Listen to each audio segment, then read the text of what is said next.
Hello, everyone. Hi, Lola. Happy to see you here. I see you requested to join. I will cue you in towards the end of the live today. Hi, John. Hi, Tawny. Great to see everyone. Thank you so much for joining our fall semester kickoff party. I will go ahead and get started, and I'm sure we'll have some more guests trickling in over the hour. But first, I'd love to start by recognizing National Multi-Ethnic Donor Awareness Month.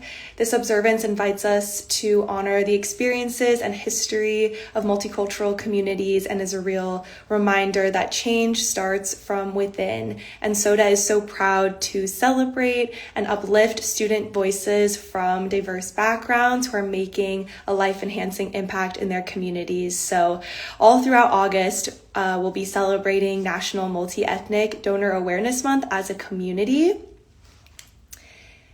And a quick recap of last school year, since we're starting off a brand new school year this fall.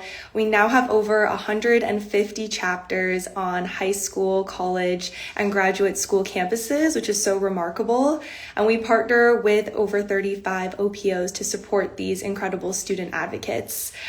So we've come really far in these last few years, and it's really all thanks to our chapter leaders and the students here today who educate and register their peers and host events all throughout the year. So I see some more friendly faces joining. Welcome, everyone.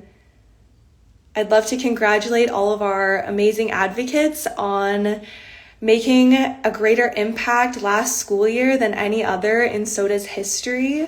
Last school year alone, our students educated 146,224 people and registered 5,508 people. So again, that's all thanks to the hard work of our students. And since SOTA started in 2014 at Washington University in St. Louis, in total, the number of people who've been educated by SOTA's student network is over 411,000, and over 20,400 people have been registered by SOTA's student network. So again, just remarkable impact that our chapter leaders have made and our event hosts, and it's so exciting to be able to celebrate them all with you today on our live. Welcome to everyone who's just joining us. Last fall, some of y'all may remember, we hosted our third annual campus challenge where we had 30 student-led teams competing for cash prizes and exclusive SOTA merchandise. And these teams included existing SOTA chapters as well as brand new student advocates. And it was a really wonderful year, a really wonderful challenge. Our teams educated over 33,000 people and registered over 430 people. And that was a 56% increase in the number of people registered from the year before, which was 2024. So again, that was outstanding, especially when registration rates across the country haven't seen those same results. So proud of each and every one of our students for all of their hard work. And hello to everyone who's joining. I see some messages in the chat, some SOTA chapters and SOTA students. So it's so great to have you all here today. And just in time for our big announcement, which is that our 2026 Campus Challenge officially starts today. Registration is now open on our website. If you've seen the challenge happen before, or if you're brand new to SOTA this year, I would highly recommend you check out sotanational.org/campus challenge to learn more. So from today through November 15th, you can compete for cash prizes, for exclusive merchandise, for bragging rights, and we encourage all of our existing chapters as well as brand new student advocates to participate. For our existing chapters, as you may know, pretty much all of the activities you regularly host throughout the year can earn you points towards our prizes. And all of the points are listed on our website in our Campus Challenge participation guide, which again can be found at sotanational.org/campus challenge. So hosting education events, hosting registration drives, volunteering with your OPO, doing your OPO's donation training, just posting on social media, all of those things can earn you points to ultimately win $500. And same as last year, one high school, one college, and one graduate school with the most points by November 15th will receive $500 for their team. And the team that registers the most new donors will receive exclusive Soda branded merchandise. I believe a sneak peek, it's a super cute crew neck. And as well, the Texas and Indiana teams who win the most points will also receive a trophy and an exclusive prize to celebrate their life-saving impact. And that's presented by Donate Life Texas and Indiana Donor Network. So to any students on the call who may be interested in participating, please do so. You can register today. And we owe a huge shout out to our Campus Challenge sponsors, the Association for Organ Procurement Organizations, or AOPO, the iBank Association of America, or EBAA, Donate Life Texas, Santa Fe, and Second Chance Fundraising. And you can find additional information about our presenting sponsors, AOPO and EBAA, on our website. And all participating teams can expect to receive special messaging from our challenge sponsors throughout the duration of the challenge. So don't forget to register your team today and start earning points through your chapter's advocacy activities. And welcome to everyone. I see some familiar names. Hey, Gianna, it's so good to have you here. I will move into an update on SODA's partnerships. As I mentioned at the very beginning of today's call, August is National Multi-Ethnic Donor Awareness Month, and SODA is so proud to be a part of NMAG, which stands for the National Multicultural Action Group. And NMAG's mission is to save lives and improve the quality of life in diverse communities by building a positive culture around donation. So to our chapter leaders, don't forget that SODA is hosting a social media giveaway all throughout August to celebrate National Multi-Ethnic Donor Awareness Month, and that you can enter by sharing pictures from your chapter's multicultural events or by posting Donate Life America's pre-curated infographics on your chapter socials, which you can find in an email from me or on the DLA website. And be sure to tag at Donate Life America and at SODA National and include hashtag Donate Life and hashtag NMDAM 2026 in all of your posts that are celebrating National Multi-Ethnic Donor Awareness Month. And we'll be selecting one high school, college, and grad school chapter to win a candy or snack box of your choice for your back to school events. So it's so wonderful to get to celebrate such an important month with the donation and transplant community, and be sure that your chapter is getting involved and hosting some events. Moving into a scholarship update, thank you to all of the amazing applicants who applied for a 2026 scholarship with SODA. We received 88 applications from passionate donation advocates all across the country, and I'm very excited to announce the 12 incredible recipients that were selected by this year's scholarship selection committees and sponsors. Our 2026 Daniel Gives Back Scholarship, in partnership with Daniel Gives Back, was awarded to a SODA chapter alum and student at DePaul University, Maximiliano Carmona. Our 2026 Student Advocacy Scholarships, in partnership with Second Chance Fundraising, were awarded to Tabitha Adkins, Vanessa Ho, Allison Levine, Ria Mohan, and Stephanie Yu. And this year, we launched our new and improved HBCU Legacy Scholarship, which supports students in establishing and leading SODA chapters on their HBCU campuses and includes hosting a minimum of 3 advocacy events for their peers. So 3 incredible students at Xavier University started our first ever SODA chapter at an HBCU, Soraya Andrew, Bernaya Gamble McQueen, and Nicholas Taylor, with support from their local OPO, Louisiana Organ Procurement Agency.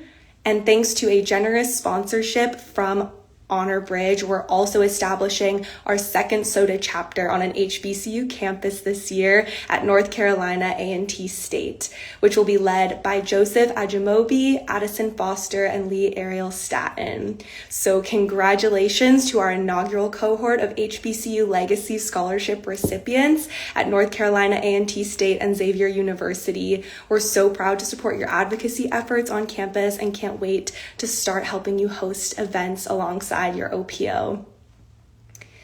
And hello to some new SOTA chapters on the call. I see Downington STEM. So great to have you here. Perfect timing. We're going to move into some reminders for the fall semester. Please have all new and returning chapter leaders complete our leadership development course, which you can find at sotanational.org/resources. This leadership course focuses on building the soft skills you need to maintain a successful and long-lasting SOTA chapter. And you'll learn how to manage a relationship with SOTA National, with your OPO, how to assign leadership roles that create a balanced team, how to identify pathways for promoting your chapter on campus, and many more skills that are sure to stand out on your resume or LinkedIn profile. And again, this course is required for all new chapter leaders, but it's also highly recommended for returning chapter leaders as well, just to refresh your memory on all things SOTA. And as an existing leader who's taken the course, you can actually receive exclusive SOTA merchandise, or you can opt to receive points towards the campus challenge, which could set you ahead this year towards that cash prize.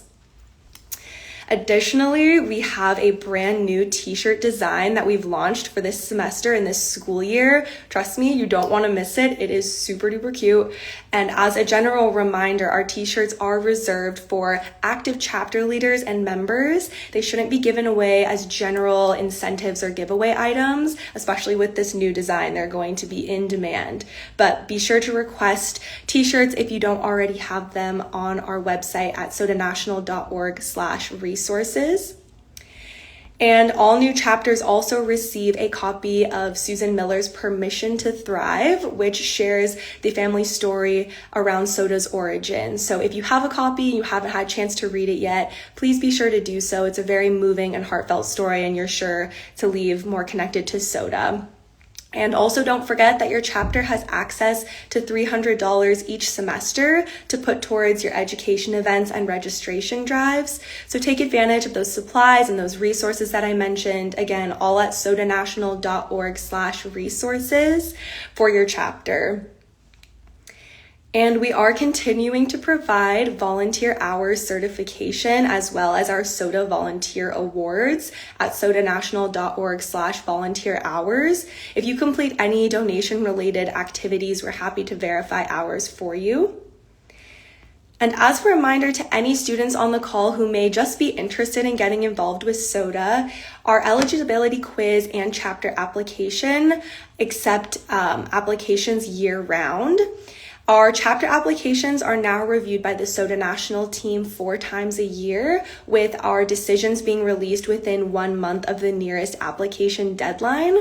So our next application deadline is coming up on October 15th, but if you're looking for a future deadline to apply to start a SOTA chapter, you can visit sotanational.org/students for the full list of all 4 of those application windows. And as a reminder to all the students today, please reach out to your organ procurement organization. Your OPO is the donation expert for your chapter, and they can connect you with local volunteer opportunities and guest speakers.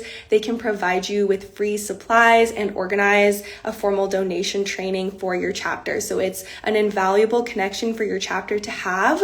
And we highly recommend designating one chapter leader to facilitate this relationship throughout the year. So be sure to check out our student resource guides if you're looking for templates to connect with your OPO over email and you're not sure where to start.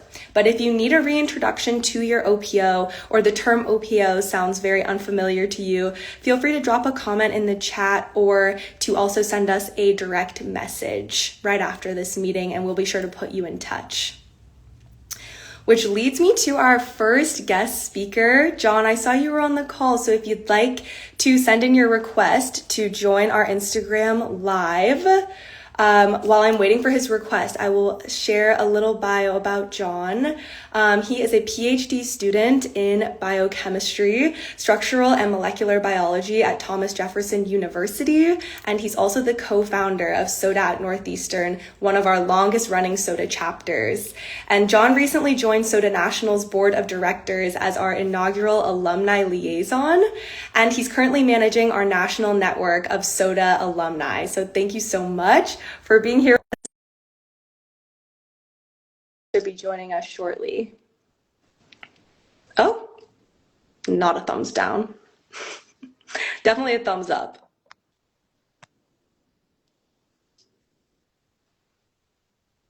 Dude. I see Oh, you. I don't know why it's side. Hold on, I don't know why it's sideways. I'm on my iPad right now. I have no idea what's going on. Hold on, do you mind if I rejoin from my phone really quickly? Yeah, no worries at all. My apologies for the technical difficulties. 2 seconds. I feel like Instagram Live is not the most popular platform used these days, and especially between the iPad and the iPhone, there's no worries.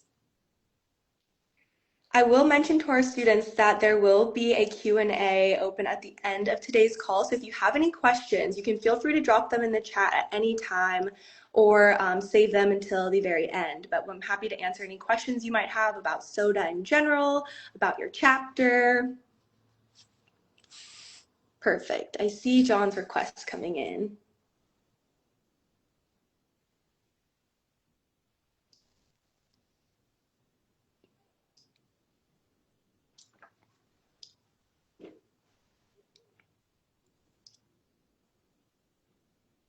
Should be any minute that he's loaded in.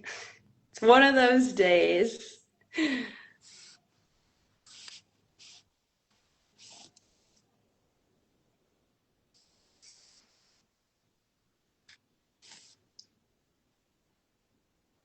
And I know I sent an email to our student network about the mentorship pilot program that John's going to share. So, um, for anyone who may have seen that email and wanted more information, this is a great time to prepare your questions for John about how you can be involved in our first mentorship pilot program that's going to focus on connecting. Oh, I did get a notification, John, that said you're unable to join.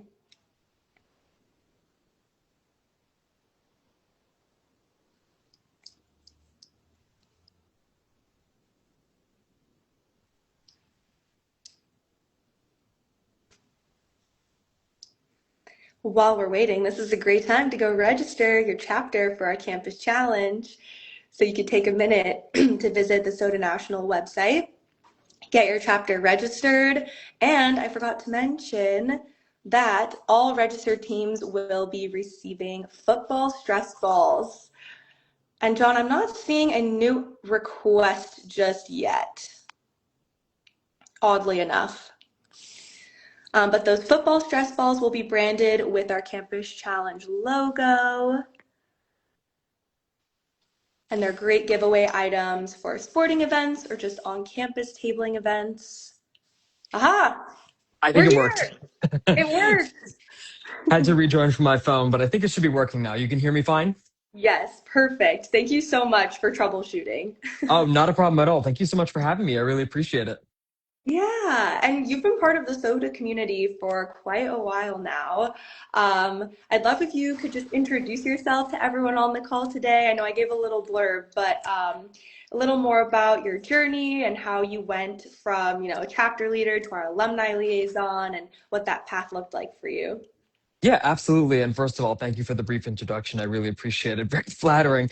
So first of all, I hope everyone's doing well wherever you are in the country. My name's John. I am a five-time tissue recipient. I was born with some issues in my legs that required me to be in some clinical trials. And as a result, I got these magical surgeries by my surgeon who, basically waved her magic wand and suddenly I had the gift of tissue from five different donors in my legs. And as a result, now I can walk and I'm mobile, which is a huge gift. And literally, I would not be standing today without their sacrifice. So I have to just kind of honor them for a second there.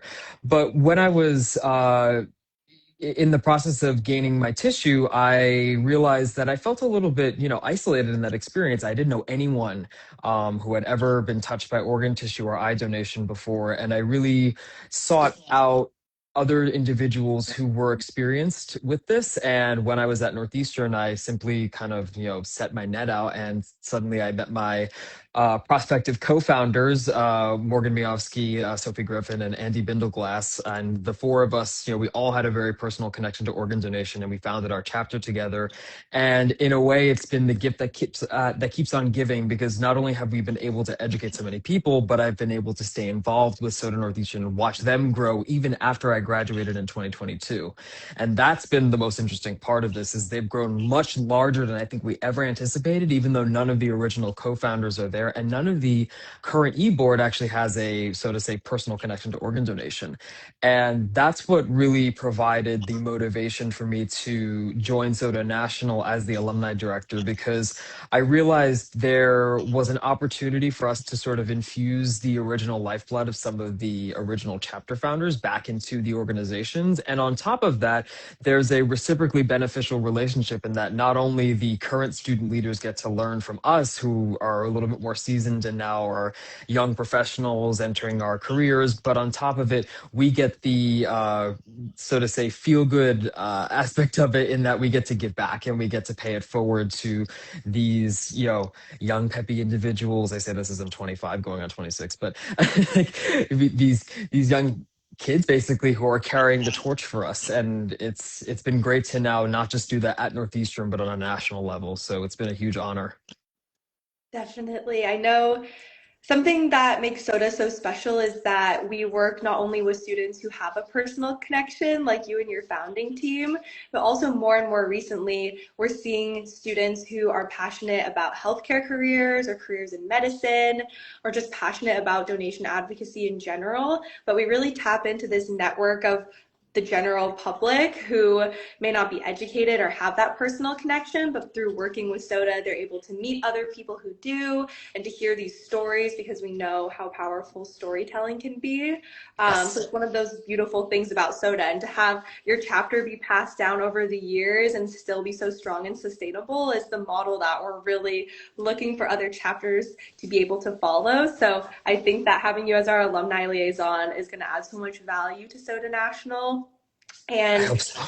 yes, it will. And I know you're leading something really exciting, which I mentioned a little bit earlier, which is our mentorship pilot program. And I'd love for you to give a little sneak peek of what that looks like. Yeah, absolutely. So, first of all, Soda Northeastern has now been around for 6 years, and we are not even the oldest chapter in the nation. So think about it. You guys can last a while. But the pilot mentorship program is effectively meant to match Soda alums from all over the country with current students that are, whether they're leaders of their own chapter or simply a member. It's meant to provide an opportunity for them to connect with one another and to provide a platform for current students to learn from, again, these more seasoned young professionals who are not just experienced in the organ donation world, but also in whatever field that they've gone into within their careers, and basically provide a more personal touchstone that they can refer to with whatever concerns they may have, whether it is with building their SOTA chapter, advocating for organ tissue and eye donation, building their professional network, academic trajectory, anything of that sort. And the goal is to match people based on not just their own personal connection to organ donation, whether or not they have one, but where are they in the country? What's their career goal? And find the right match. And as of right now, we have more. I think we just signed on our fifth pair, I believe. Again, it's a pilot program, so it's a little bit smaller. But I've already gotten great feedback, and there's really these tight connections being built between current students and the alums, and I've gotten great feedback from both. The current students have said that the insight they've already gained from their mentors has been fantastic, and that it's really helping them to build a clearer picture, not just for what they want in their SOTA chapter, but in their career. And the SOTA alums have said that they found it very fulfilling to be able to kind of pay it forward and give the advice that they sometimes wish that they had had when they were building their own careers, and to see them. I think the most rewarding part, at least personally, is to watch these kids who had, previously no connection whatsoever build something seemingly out of thin air. That is just, it's absolutely magical. circle, and the fact that they're both gaining something from it, I think, is amazing. So the hope is that once we have the data from this, we can start to scale it up and then provide an opportunity for students at chapters all across the nation to match with alums from everywhere, and hopefully, just keep building it and make it into a sustainable model over time. Yeah, absolutely. And I know the emphasis is to really connect people all across the country. So I'd love anyone today who's comfortable sharing where you might be located. If you want to drop it in the chat as a comment, we'd love to just see where everyone's coming from and get some interaction going. And I know you did touch on this as well, the value that both the alumni mentor and the mentee have, and that can be, long lasting over the years. But what in your when you were envisioning the pilot program, what were you really hoping that students would gain on both sides? I know there's already been some feedback shared, so it sounds like we're on our way to achieving those goals. But what did you really have envisioned from your experience when you were a leader and now coming back to SOTA? Absolutely. I thought, well, when I was first sort of conceptualizing the pilot mentorship program, I thought about what would I have liked as a student that I didn't necessarily have access to. And I think it was one, having someone who's my own age. I think sometimes when you're a high school student or a college student, you look at your advisors, and oftentimes there is a bit of a generational gap. Not that that's an issue whatsoever, but having someone that is a little bit more generationally relatable sometimes makes it a friendlier face to talk to, and I think that that's really nice. Having someone that also was matched within the career that I was going into, and sort of had recently gone through the struggles of questioning, what is it I want to do? How do I really kind of realize my dreams within whatever space I'm looking to get into? For example, I know a lot of students who are in part of SOTA chapters are considering the pre-health route. So that's a huge consideration for a lot of them. And being able to match them with current med students or researchers who have kind of tackled that question themselves within the last 5 years is very, very valuable. And I think having that ability to match them based on that specific preference is great.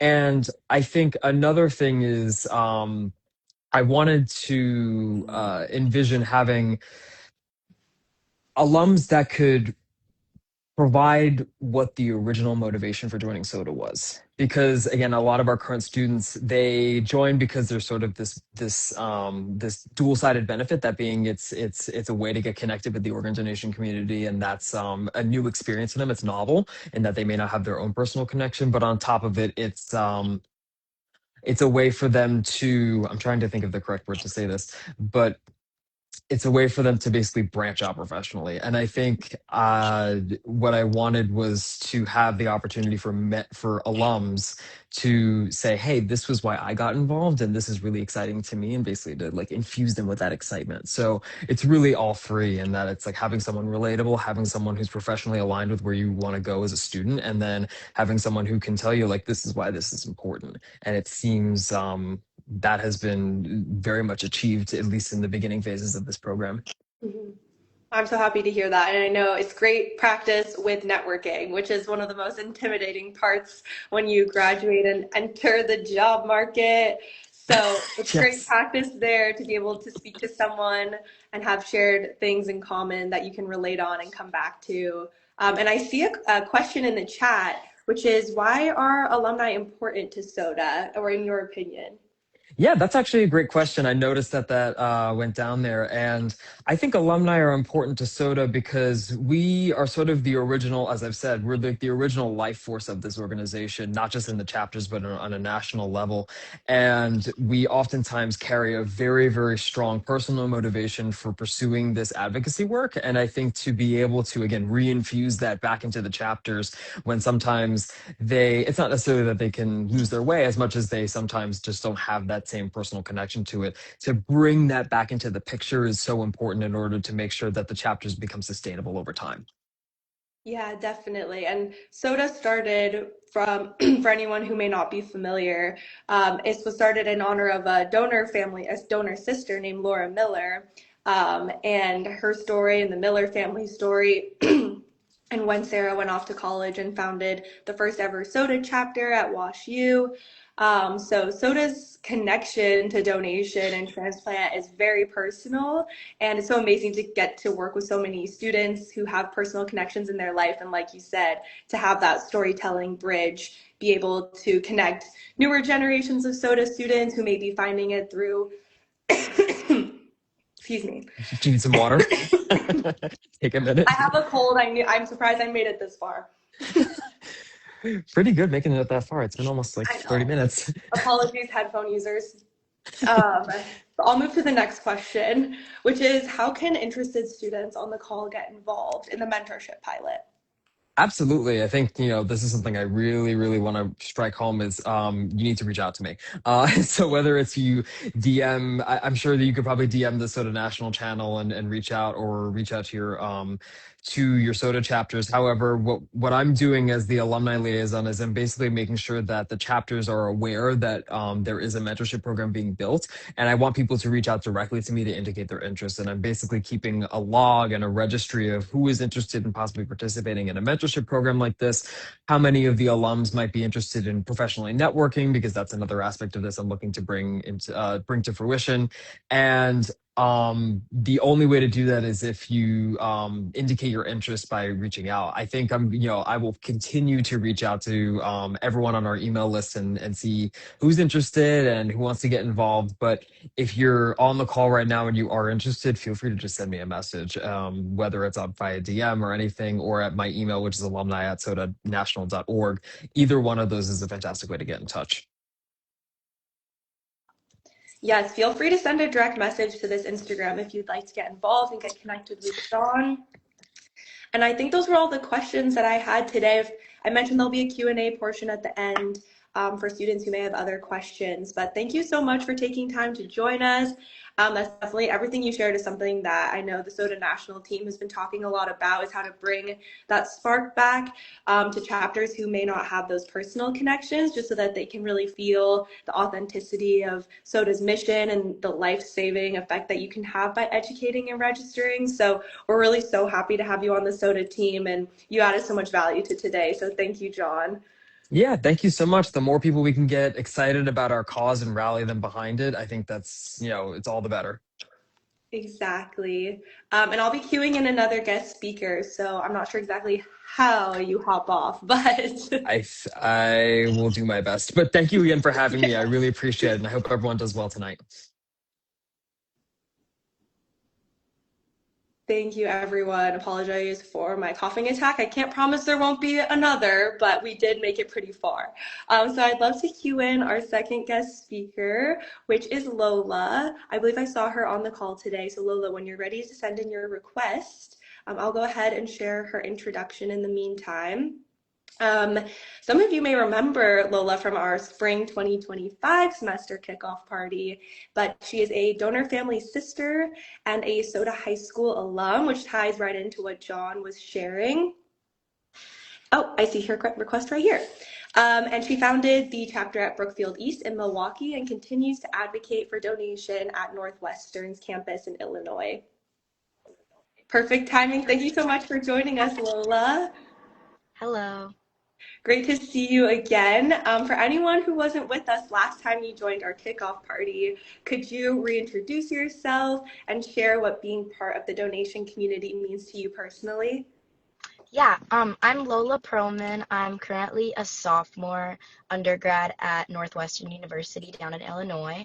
And I started my first soda chapter at my high school in Wisconsin, Brookfield East High School, when I was a senior, so about 3 years ago, and when I was a senior in high school. And it's like still going strong to this day, which is really awesome. And the thing that like sparked me to start it is at the end of my sophomore year of high school, my older brother tragically passed away, but he ended up being an organ donor and donating 7 of his organs. So I think that just obviously left like a really lasting impact on me and my family to really like push organ donation education and especially educating young people where there's so many stigmas about organ donation, and it definitely proved really effective. Yeah, and I mentioned Daniel Gives Back, your family's organization, earlier in reference to our 2026 scholarship program. Um, and of course, your family founded Daniel Gives Back in memory of your brother. But could you share a little more about the organization with everyone today and what it means for you to carry on Daniel's legacy through Daniel Gives Back? Yeah, so Danielle Goes Back was started June 2022, honestly, just 2 weeks after my brother passed away. It started with just something called Deeds for Daniel, where people could go on a web page and pledge to do a good deed in Daniel's memory. And this like really blew up in the first week we did it. We got over 2,000 responses, so many people that we didn't know. It was just being spread everywhere, so it kind of gave us the idea to do something bigger. So we started the nonprofit Danielle Gives Back in June. We really got it going with our first blood drive in July of 2022. And since then, we've been doing a couple blood drives every single year. We're almost at 1,000 blood products in total collected over those few years, which is really exciting. And then besides blood drives, at those blood drives, we always have a pop-up table with organ donation education. And besides blood drives, we also have a big team every year at the Cream City 5K, which is this run that all proceeds go towards Versity and like further organ donation research and just research in general and just the cause of organ donation in general.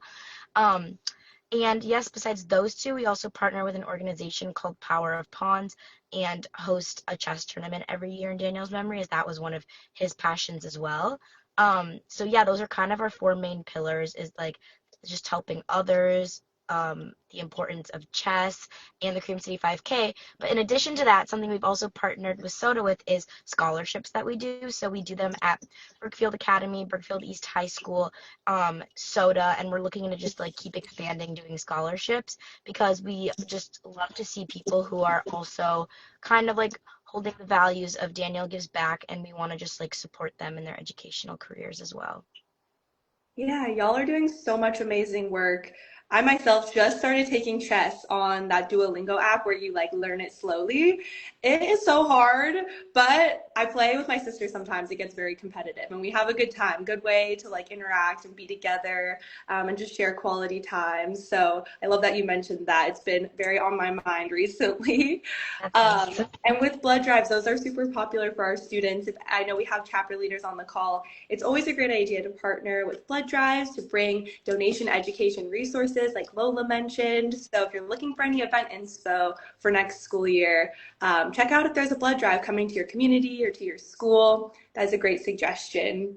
And I know we talked about you founding the chapter at Brookfield East, your high school, and you've since graduated. But looking back now from a little bit more distance, what are you most proud of about what your chapter accomplished? I think I'm really proud of the fact that it's still continued to this day. That makes me happy. I honestly like wasn't sure that people were gonna get into it, and I think they really did. Like year after year, there's just so much interest in it. And I think the thing I'm most proud of is, yeah, honestly, just how many people we got involved that didn't even expect to be involved. And just kind of when we would do any tabling events or even at our blood drives, we got so many questions like, oh, do I have to donate my organs to be a part of this club? And it's just like a lot of stigmas that I feel like a lot of young people have in high school are really important to be broken because I feel like just giving them like a short little spiel about what being an organ donor actually means got a lot of people going, oh, like I didn't know that. So I think that was really impactful. And I also think an event that we did that I'm definitely looking to do again at a chapter that I'm starting at Northwestern University is making care packages for children that are on the organ donation transplant list at Children's Hospital of Wisconsin. I think that was like a really impactful event that we did that a lot of our members really liked. And yeah, kind of going along the lines of like the whole alumni network and having people with like their own personal experiences. I think when you do something that's actually like tangible to the public and the people that it's affecting, it makes people kind of understand the impact a lot more. So just anything we did related to that, I think was something I'm most proud of. Yeah. And I know y'all did also with us a letter writing event to donor families So those more creative activities I've found can be really successful for engaging students who may not know much about donation, but who just want to do some volunteer work. And then they also get to share in the stories of other students and just learn about how impactful it can be. So those are definitely some really wonderful accomplishments. And the chapter is still going strong. I was just put in touch with the new leadership team members earlier this week or last week. So it's really great to get to see how many new students are interested in still leading the chapter and organizing those events. So you definitely set up a very strong foundation for them. And I know that many of our students wonder what advocacy can look like for them after graduation. And you mentioned you're starting advocacy at Northwestern. So I was wondering if you had any advice that you would share to a potential student maybe graduating high school who would be interested in staying involved in donation advocacy after their graduation. Yeah, so I think one of the most important things is like right away, this is what I did, is like look to see if the school that you're going to has a soda or any sort of organ donation club. And mine didn't. And I think another important thing to note is obviously like coming into college from high school is like a very big overwhelming transition. So I think that there's no shame in maybe like if you don't have a club and you are looking to start one, like take a year, kind of like figure out college and everything, see what like any volunteering you can do in the area, maybe start getting ideas for the club, finding an advisor, finding people to found it with you because it is like a really big decision, and then just waiting to start it. I think me doing that was a really good idea because I was able to find people who also had like an interest in starting it and just kind of like gauging interest and seeing what my school would be capable of like doing so that going into like fully starting the chapter I knew exactly what I had to do. I think also prepare for a lot of administrative what's the right word, like frustration maybe, because I applied to start the Northwestern Soda chapter right in the beginning of the school year of my sophomore year, which I just finished. I applied right away and I didn't hear back till the very end of the school year, um, after a lot of like back and forth with the administration. So I think having patience with that, like it's okay, it'll work out. But yeah, it's just a lot of logistics always on like the administrative end. But I'm really excited that I finally did get my approval and I'm gonna get that up and running in winter of 2027 at Northwestern, which will be really exciting. And then I think other advice. Oh, I actually see a question that says, how Yes. do find people to start a soda chapter with? So I think I'm pre-med, and I think honestly, a lot of the time you're probably going to find interest like with other like pre-health people. So I think that's kind of where I did find mine. And then also just like the friends that you're making initially at college, just kind of like tell them why you're interested in starting it, if they'd have an interest in doing it with you, or if they like know other people that would have an interest in doing it with you, or if you're part of other clubs on campus, talking to the other members and being like, hey, like I have this idea, do you want to do it with me? I think it's just like having that conversation with somebody that you're already comfortable with, is really helpful because it's somebody that you know you'll be okay like working close by with. Yeah, that was so much great advice, honestly. Especially, I know the transition from high school to college, it can surprise you in some ways, but I like your advice about taking your time to settle in, focus on, meeting people and making connections and finding an advisor and just learning about what those steps look like for becoming a chapter. There's no need to rush into starting a chapter your freshman year. There's so much still to figure out in college, especially about how much time you're going to have between your classes and all of that. And we know that colleges especially really vary in their administrative processes, whereas most high schools it might be a little more straightforward. But in college, they usually make you go through some hurdles to start an on-campus organization. So it's good to give yourself plenty of time to work through those, and then you'll also have time to meet people who might have similar interests or advisors who can support you. So that was a really great piece of advice. And to close us out along a similar vein, if you could say one thing to a student who may be on the fence about starting a soda chapter or starting donation advocacy, what would it be? My one piece of advice, I think kind of goes with what I've been saying, is I don't think anybody should feel like the pressure to start it right away if you're not actually ready to, because it can be a big commitment. But then if you're just like looking to start small, try to first see like opportunities around you, different volunteering opportunities, or if you have other clubs that are along the lines of it, you could do like a branch of that club, because I think it can just be very overwhelming to think about like starting this new thing on your own. Like it is objectively very scary. So I think just like, I know a lot of the times advice is like take the plunge, do it, but I also think it is really important to like make sure, especially if you're changing environments from high school to college, like give yourself some time to kind of like ease into it, find people that also share that interest, and then kind of build from there, because otherwise I think like you can find it very overwhelming. So I think that's kind of like new information, but also taking the plunge is good advice, but only if you're really feeling like ready and comfortable, I would say.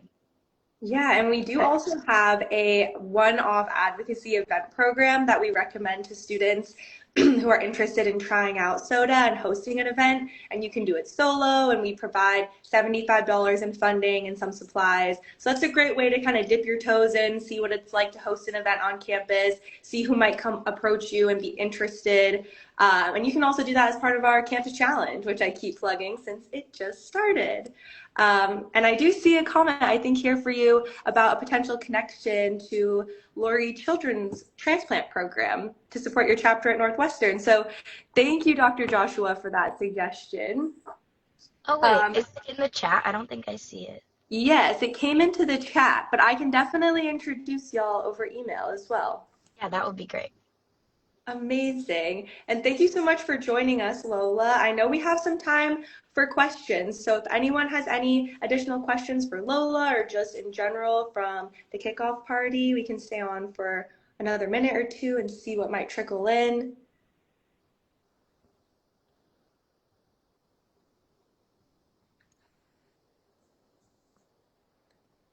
But if not, we're right on the hour, so it's a good time to wrap up too. Just a final reminder to everyone to check out our campus challenge, which started today. And thank you all so much for joining. Thank you, Lola, for making time today. And thank you, Josh, as well. It was so great to see so many familiar names coming in and for all of the support. So thanks, everyone. Hope you have a great start of your fall semester and a little bit of the rest of your summer if you still have some left. Thank you so much. Bye, everyone.